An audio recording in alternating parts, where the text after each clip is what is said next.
Պարոն Պարսյան, շատերը խոսում են թանկացումներից, այսօր թանկացումների ինչ պատկեր ունենք պարենային, որ ապրանքներն են թանկացել շուկայում։ Առհասարակ տնտեսագիտական որպես երևույթ գնաճը նորմալ երևույթ է եւ պետք է լինի ցանկացած տնտեսության մեջ։ Խնդիրը կայանում է այդ գնաճի չափի եւ որակի մասին, այսինքն ինչ չափի գնաճ ունենք եւ որ ապրանքների թանկացման հետևանքով է այդ գնաճը ձևավորվել։ Առհասարակ գնաճը հաշվարկվում է Հայաստանի 425 ապրանքների միջին գների ամբողջության մեջ եւ շատ հաճախ մեր քաղաքացիները երբ որ արդարացի դժգոհում են ապրանքների գների աճից, նրանք անշուշտ չեն պատկերացնում կամ չեն օգտագործում այդ 425 ապրանքները։ Ենթադրենք իրենք օգտագործում 30-40 ապրանք, այդ 30-40 հիմնական ապրանքները, որոնք հիմնականում սննդային են, այդ ապրանքների գնաճի մակարդակով նրանք պատկերացում են կազմում ամբողջ գնաճի մասին։ Եվ արդեն պաշտոնական թվերով մենք ունենք գնաճ, օրինակ հունվար-սեպտեմբեր ամիսներին 3.3%, իսկ միայն սեպտեմբերի 3.7%։ Անշուշտ սա մեր քաղաքացիների ընկալումը չի, ոչ մի քաղաքացի չի ասի, որ 3.7% գնաճ ունեն, քանի որ դարձյալ կրկնեմ, իրենք սպառում են մի քանի տասնյակ ապրանքներ եւ այդ ապրանքների գները իրոք թանկացել են։ Իսկ որ ապրանքների գներն են հիմնականում թանկացել են մրգի եւ բանջարեղենի գները, մասնավորապես միայն մրգի գները 12.4%-ով է թանկացել։ Բանջարեղենի գները խոսքը հատկապես վերաբերում է օրինակ լոլիկի, վարունգի, բադրջանի, ինչպես նաեւ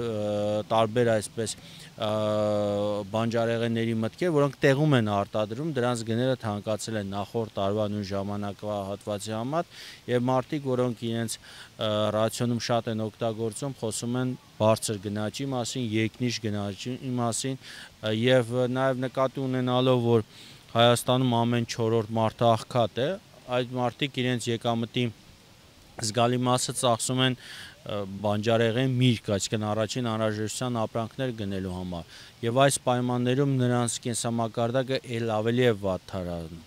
Հաշվի առնելով նաեւ այն, որ այս տարի թոշակների, նպաստների կամ պետական սեկտորի մեծ մասի մոտ աշխատավարձերի բարձրացում չենք ունեցել, մարդկանց մոտ այն ավելի զգայուն է։ Ինչով է պայմանավորված այս թանկացումները, կան օբյեկտիվ հիմնավորումներ։ Այս թանկացման պատճառները կարող ենք ասել օբյեկտիվ եւ սուբյեկտիվ են։ Օբյեկտիվ հիմնավորումը կարող ենք ասել այն, որ տրանսպորտային այսպես փոխադրումները բավականին թանկացել են այս տարվա ընթացքում։ Խոսքը վերաբերում է Ռուսաստանից, տարբեր երկրներից ապրանքների ներկրման պարագայում մենք ունենք այսպիսի թանկացման երևույթներ։ Նաև այսպես վառելիքի գները նախորդ տարվա համար նույնպես թանկացել են, պահարտանյութինը եւս եւ այս պայմաններում դարձել է գյուղատնտեսությունը ել ավելի ծախսատար։ Բացի այդ նշեմ, որ մենք ունենք նաև վերջի տարիներին գյուղ ոլորտում էակար վատթարացում, դրա վառօրինակ անասնապահության ոլորտն է, հատկապես խոշոր եղջերավորների գլխաքանակի կրճատում կա եւ այս պայմաններում եւս որոշակի թանկացում կա շուկայում։ Սա այսպես օբյեկտիվ գործոններն են, որոնք նպաստում են շուկայում թանկացմանը։ Սուբյեկտիվ գործոնը կայանում է նրանում, որ մեզ մոտ շատ հաճախ պետական քաղաքականությունը, պետական ծրագրերը չեն կարողանում զսպել այն գնաճները, որոնք առաջանում են, կամ պետական սուբսիդավորումները գյուղատնտեսության ոլորտում շատ անարդյունավետ են եւ ստացվում է, որ այդ գումարների մեծ մասը ուղղակի փոշի անում է, գնում է դարձյալ սպառում, ոչ թե արտադրություն։ Օբյեկտիվ, այսպես սուբյեկտիվ պատճառ կարող ենք նշել նաեւ այն, որ Հայաստանում վերջին տարիներին բավականին ակտիվացել են խոշոր ներկրումները, հատկապես մսամթերք, տարբեր բանջարեղենների ներկրումներն են նաեւ ակտիվացել։ Դրանով մեր տեղացի տնտեսվարողներին այսպես շուկայից դուրս էին մղել անցած տարիների ընթացքում, հիմա նույն արդեն թանկացնում են։ Այսինքն օրինակ նախկինում ներկրվող ենթադրենք սոխը, սխտորը եւ այլ ապրանքները, որոնք շուկայից փորձեցին տեղական արտադրությունը դուրս թողել, հիմա շարունակում են բարձրացնել գնելը եւ դրանով նաեւ շուկայի վրա որոշակի ազդեցություն են թողնում։ Եվ նաև մեր իրականության մեջ մեծ ազդեցություն ունեն նաև շուկայում մեծ խաղացողները, խոշոր սուպերմարկետները, որոնք գին թելադրող են շուկայում, այսինքն նրանց գնային քաղաքականությանը հետևում են նաև կրպակները։ Եվ ամենակարևոր այսպես գործոններից մեկն է նաև հարկային քաղաքականությունը։ Հիշեցնեմ, որ այս տարվա հունվարից վերանայվեց փոքր միջին բիզնեսի համար, մանրածախ առևտրի համար շրջանառության հարկի տոկոսադրույքները, նախկին 5%-ի փոխարեն նրանք սկսեցին վճարել 10% եւ գյուղացիական այսպես տնտեսությունները, գյուղ ապրանքները վաճառողները ստիպված են ավելի թանկացնել իրենց ապրանքը հարկերը վճարելու համար։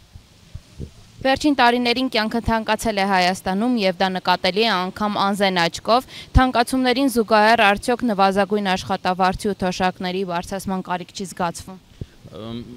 Նշեմ, որ այո, իրոք վերջի տարիների ընթացքում մեր կյանքը թանկացել են եւ առաջին անհրաժեշտության ապրանքները եւ մի շարք ծառայություններ, օրինակ նույն կրթությունը Հայաստանում այս տարի թանկացել է 8.2%-ով։ Կրթությունը, որը կարևոր գործիք է մարդկանց համար աղքատությունից դուրս գալու համար, դարձել է բավականին թանկ։ Եվ նշեմ, այդ թանկությունը պայմանավորված է բոլոր ճյուղերում, եւ նախակրթարանում, եւ դպրոցում, եւ բուհում։ Օրինակ ներկայումս նախակրթարանների վարձավճարները ավելի թանկ են, քան բուհական վարձավճարն, այսինքն մարդիկ մի քանի անգամ ավելի շատ գումար են տալի մասնավոր մանկապարտեզներին իրենց երեխաներին տեղավորելու համար, քան բուհ ուղարկելու համար։ Անշուշտ սա անտրամաբանական երևույթ է, եւ սա խոսում է, որ մեր շուկան այսպես բավականին լուրջ խնդիրներ ունի, եւ պետությունը, որը պետք է ապահովեր նախակրթարաններով, այդ խնդիրը չի կարողանում լուծել։ Նշեմ նաև մեզ մոտ նաև էական թանկացումներ ունենք նաև տրանսպորտի ոլորտում, որը պայմանավորված են այս 50%-ով այսպես վարձավճարների աճով, նաև տարիֆների աճով, որը այս տարի այսպես ներդրվեց հախուռն կերպով, սա եւս տրանսպորտային ծախսերի ազդեցություն է թողնում մեր ժողովրդի կենսամակարդակի վրա, հատկապես այն մարդկանց, որոնց թոշակը ֆիքս է, հաստատուն մեծությունն է, այսինքն չի փոփոխվում։ Պետության այսպես ասած քեշբեքերով թոշակի ավելացումը չի կարող էական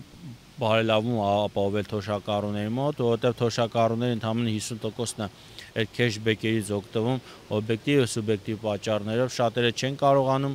օգտվել քարտերից, մի մասն հնարավորություն չունեն այդ քարտերից օգտվելու եւ այս պայմաններում խոսել քեշբեքերով թոշակների ավելացումը կարծում եմ արդար չի, ազնիվ չի եւ դա խնդրի լուծում չի։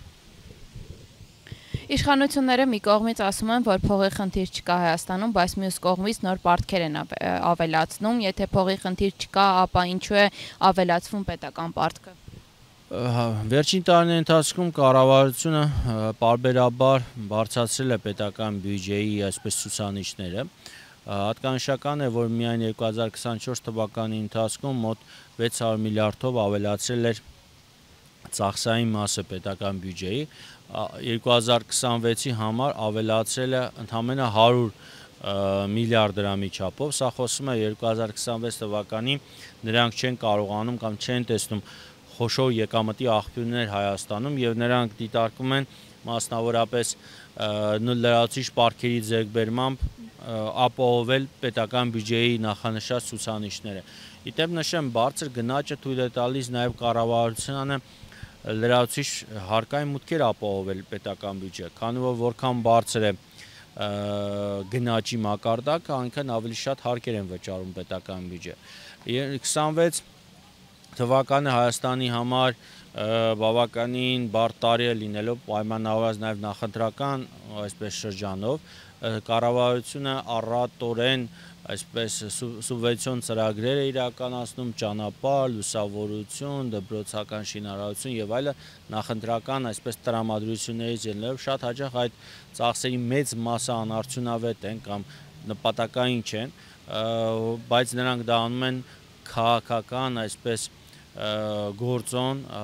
ունենալու, քաղաքական կրեդիտ ունենալու համար,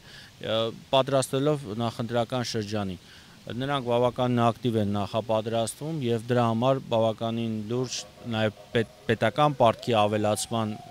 միջոցով, հատկապես ներքին պարտքի ավելացման միջոցով դա անելու են։ Դուք խոսեցիք 6 միլիարդից ավել պետական պարտքի ավելացման մասին, ինչ է արվել այս ահռելի գումարով եւ երկարաժամկետ ծրագրերի վրա են ծախսվել, թե սոցիալական խնդիրներ են լուծվել։ Վերջին 7.5 տարին ընթացքում այս կառավարությունը մոտավորապես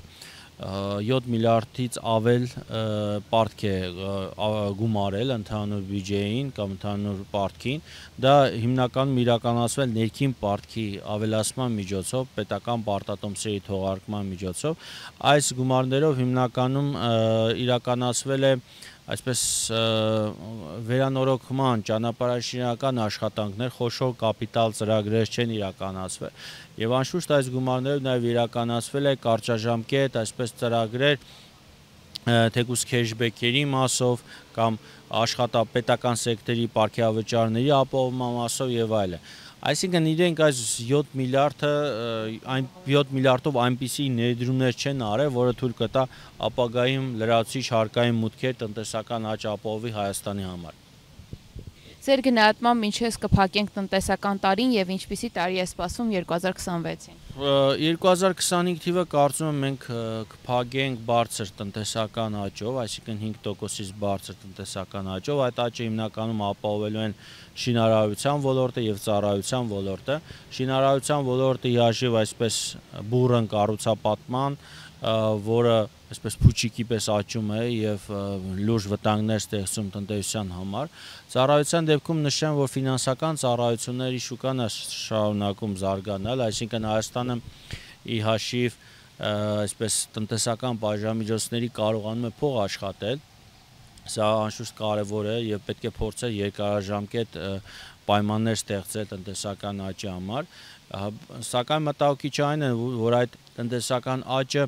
չի բաշխվում տնտեսության մեջ։ Բանկային համակարգն է հիմնական օգտվողը այդ տնտեսական աճից։ Հիշեցնեմ, միայն անցած տարի բանկային համակարգը 353 միլիարդ դրամ մաքուր շահույթ է ստացել։ Այդ շահույթից լրացուցիչ թեկուզ օրինակ 10% հարկումը, այսինքն մոտ 35 միլիարդով հնարավոր էր օրինակ Հայաստանի բոլոր նախակրթարանները դարձնել անվճար եւ օրինակ բնագիտական բարձրագույն կրթությունը դարձնել նույնպես անվճար կրթաթոշակով։ Այսինքն մենք կարող էինք այդ խնդիրները լուծել, բայց նախընտրեցինք, որ այդ գումարները թողել բանկային համակարգի մոտ։ Եվ մենք պետք է մտածենք այդ աճը արդարացի բաշխելու համար, քանի որ երբ որ գա ճգնաժամը, գա տնտեսական խնդիրները, բոլորով պետք է այդ խնդիրները լուծենք։ Հետևաբար այդ օգուտն է պետք է բաժին ասի հասարակության մեծ մասին։